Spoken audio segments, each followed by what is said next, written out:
নমস্কার বন্ধুরা, Piyali lifestyle with village ফুডে সকলকে স্বাগত জানাচ্ছি।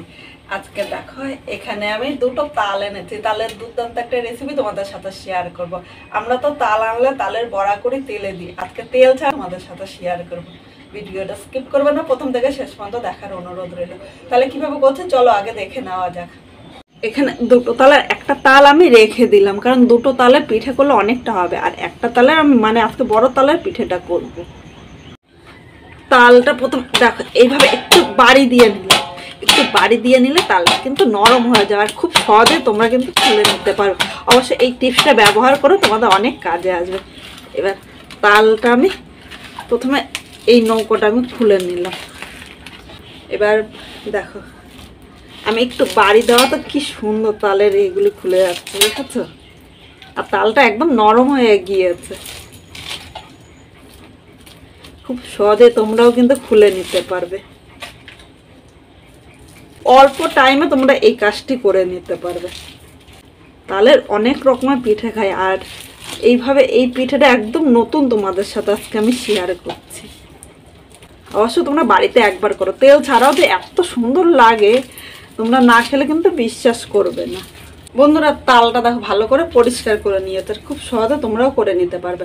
এবার তালটা এইভাবে যদি আমি গুলাই তাহলে কিন্তু তেতো লাগবে। দেখো তালের এই মাঝখানের অংশটা আমি একটা চামচ নিলাম, চামচ দিয়ে এই মাঝখানের অংশটা আমি একটু তুলে নেব। আর এটা অবশ্যই তুলে নেবে, এই মাঝখানের যদি এই দানাটা থাকে তাহলে তালটা কিন্তু তেতো লাগবে। তোমরা এটা এইভাবে তুলে নিও, তাহলে দেখবে তালটা একদম তেতো লাগবে না, তালটা খেতেও খুব ভালো লাগবে। অনেকে বলে তাল গোলালে তেতো লাগে। এইভাবে মাঝখানটা একটু পরিষ্কার করে আমি নিলাম। দেখো এবার তালটা একটা তালের এখানে 3টে আটি হয়েছে। আটিগুলো আমি এই গাবলাটার মধ্যে নিয়ে নেব। গাবলার মধ্যে আমার সুবিধা হবে, থালের মধ্যে কিন্তু অসুবিধা হবে গুলাতে। এবার এখানে খুব সামান্য পরিমাণে জল নেব, খুব বেশি জল নেব না। এই জলটা নিলাম তালটা শুধু কষলানোর জন্য। এইভাবে যদি তালটা কষলায় তাহলে অল্প সময়ে কিন্তু তালের থেকে কাঠটা আমি বের করে নিতে পারবো। আর খুব বেশি কিন্তু তোমরা জল নেবে না, খুব সামান্য পরিমাণে জলটা নিতে হবে। বন্ধুরা তালটা দেখো হাত দিয়ে এইভাবে আমি কষলিয়ে নিয়েছি। এবার এই তালটা এইভাবে আমি 5 মিনিট ঢাকা দিয়ে রেখে দেবো। তালটা এইভাবে 5 মিনিট ঢাকা দেওয়া থাক, তাহলে 5 মিনিট পর আমি আবার আসছি। বন্ধুরা 5 মিনিট পর তালটা নিয়ে চলে এসেছে। দেখো তালটা কিন্তু একদম নরম হয়ে গিয়েছে। এবার এই তালগুলো আমি এই থালার মধ্যে তুলে নেব। আর এটা দেখো এটা কিন্তু আটি না, এগুলো তালের আঁশগুলো। এবার তালটা নেওয়ার জন্য এখানে দেখো এরকম একটা ঝুড়ি নিয়েছে, ঝুড়িটা এবার উল্টিয়ে নিলাম।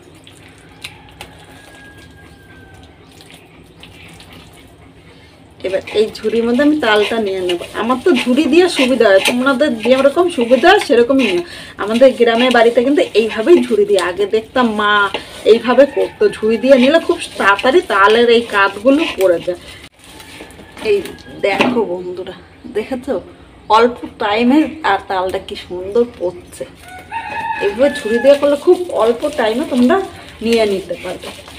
এইভাবে আমি সব কটা তাল প্রথমে নিয়ে নেব। বন্ধুরা তালটা নেওয়া হয়ে গিয়েছে, ঝুড়িটা আমি দেখো এরকম করে নিলাম, তাহলে ঝুড়ি গায়ে যেটুকু লেগে থাকবে পড়ে যাবে। কিন্তু 3টে তালের থেকে কতটা তাল বেরিয়েছে। এবার আমি তালটা কড়াইয়ের মধ্যে নিয়ে নিয়েছি, এখন আমি তালটা জাল দিয়ে নেব। দেখো তালটা রান্না করার আগে আমি যেভাবে পিঠেটা করছি, যেহেতু আমি এই জায়গার মধ্যে কোনো তেল ব্যবহার করব না, তাই তালটা কিন্তু ভালো করে জাল দিয়ে নেব। দিয়ে নিয়েছি। এবার এখানে এই বাটি মাপে দেখো 100 গ্রাম আমি চিনি নিয়েছি। খুব বেশি মিষ্টি কিন্তু আমার কাছে ভালো লাগে না, আর তালটাও কিন্তু একটু মিষ্টি ছিল, তাই চিনিটা আমি কম দিয়েছি। তোমরা যেরকম মিষ্টি খাবে সেই হিসাবেই কিন্তু চিনিটা নিয়ে নেবে। এবার চিনিটা নেড়ে চেড়ে মিশিয়ে তালটা আরও 5 থেকে 6 মিনিট আমি জাল দিয়ে নেব। তালটা মোট 7 মিনিট জাল দিয়ে নিয়েছি। এবার এখন আমি ঠান্ডা করে নেব। এবার এখানে একটা থালা নিয়ে নিলাম, এর মধ্যে এই বাটির মাপে 1 বাটি ময়দা নিয়েছি। 1 বাটি মানে 250 গ্রাম ময়দা নিয়েছি। ময়দাটা তোমরা কম বেশি করে নিয়ে নিতে পারো। এবার এখানে সামান্য একটু লবণ দিলাম, লবণ দিয়ে ময়দাটা ভালো করে মেখে নেব। আমার মনে হয় যে কোনো খাবারের মধ্যে একটু লবণ না দিলে এর স্বাদটা কিন্তু ব্যালেন্স হয় না। লবণটা এর সাথে শুকনো উপকরণে ভালো করে মেখে নিয়েছি। এবার এর মধ্যে আমি তাল নিয়ে নিলাম, আজকে আমি পুরো তাল দিয়ে মাখবো, এখানে কিন্তু আমি কোনো জল ব্যবহার করব না।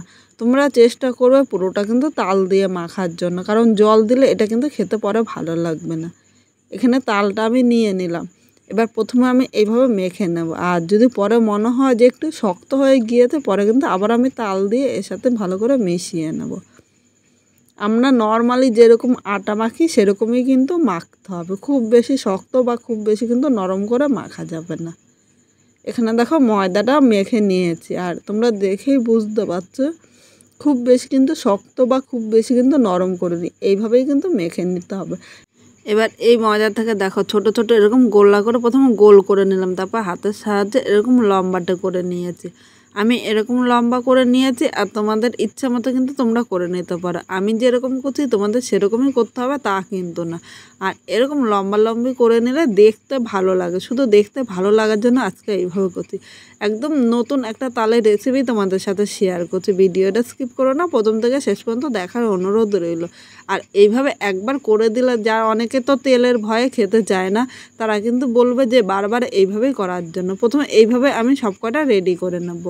বন্ধুরা কথা বলতে বলতে এখানে দেখো সবকটা রেডি হয়ে গিয়েছে। এবার এটা এক সাইডে রেখে দিলাম।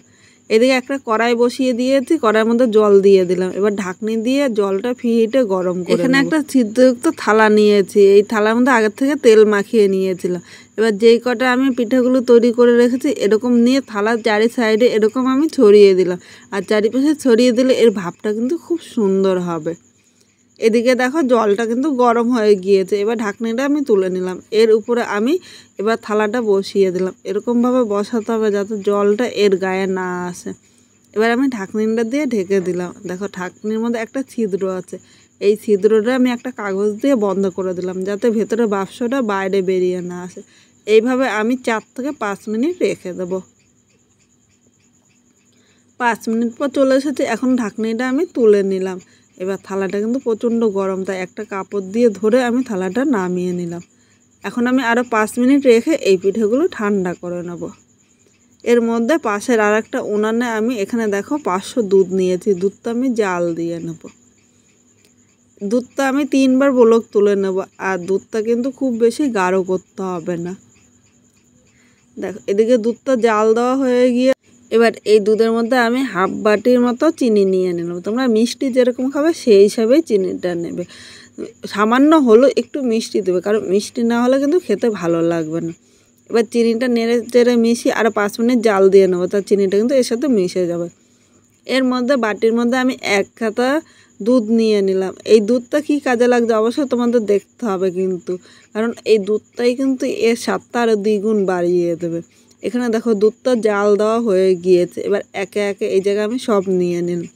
এরকম করে একটা একটা করেই কিন্তু দিতে হবে, কারণ একসাথে সব দিলে গায়ের সাথে গা লেগে যাবে, আর গায়ের সাথে গা লেগে গেলে তখন খেতে ভালো লাগবে না। একটা একটা দিলে কিন্তু একটার সাথে একটা গা লাগবে না। এখানে আমি সবকটা পিঠে নিয়ে নিয়েছি। এবার এটা আমি 3 থেকে 4 মিনিট মিডিয়াম আগুনে জাল দিয়ে নেব। এর মধ্যে এদিকে যে বাটিতে আমি দুধ রেখেছিলাম, দেখো এই বাটির মধ্যে 1 হাতা আমি তাল নিয়ে নিলাম। তালটা এর দুধের সাথে নেড়ে চেড়ে মিশিয়ে নেব। এই তালটা দেওয়াতে দুধটা কিন্তু আরেকটু ঘন হবে, আর দুধটা যত ঘন হবে এটা খেতে ততটাই ভালো লাগবে।